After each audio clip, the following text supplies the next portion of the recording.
You know, it's funny. Harbaugh is such a polarizing figure. I think he has his best offensive personnel.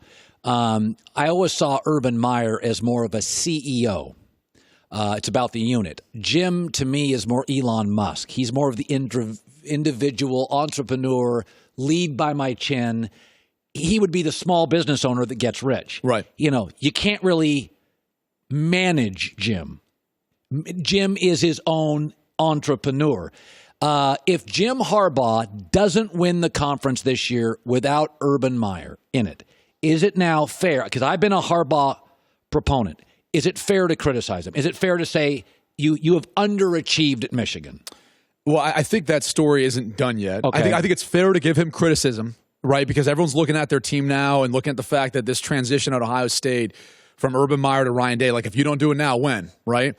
And that's fair. So it's fair to criticize, but I also think that he's probably the most underappreciated coach in college football. When you look at really what he's done since he got there, right? The 7 years prior to Jim Harbaugh, they're averaging 6.5 wins a year. They're averaging 9.5 now.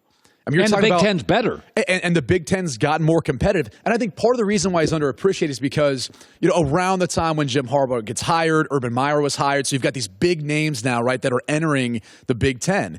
And look, growing up in Columbus, Ohio, you were always comparing Ohio State to Michigan and Michigan to Ohio State. That was what it was. You know, that was what it was forever. And I remember when John Cooper was there, and he didn't beat Michigan enough. He didn't win enough bowl games. And eventually that was his demise, even though he had some good football teams. Oh, he had some very good teams. But again, you got to beat the team up north, and you got to win more bowl games. And so Jim Tressel came in, and he did that.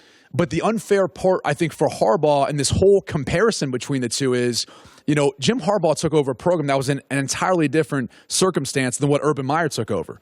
I mean, look at the success that Jim Tressel had. He won a national championship after that 2002 season versus Miami. Recruiting was great. Recruiting was great. He went to back-to-back national championship games. Urban beat them in 2006 or after that season. In 2007, they won again, lost to LSU. But they were still right there. I mean, the cliff that Michigan fell off of through the Rich Rod to Brady Hoke years was significant. You had 7 years where they just weren't really competitive, at least not consistently. Yeah. And now he's brought them to a point where 9.5 is the standard.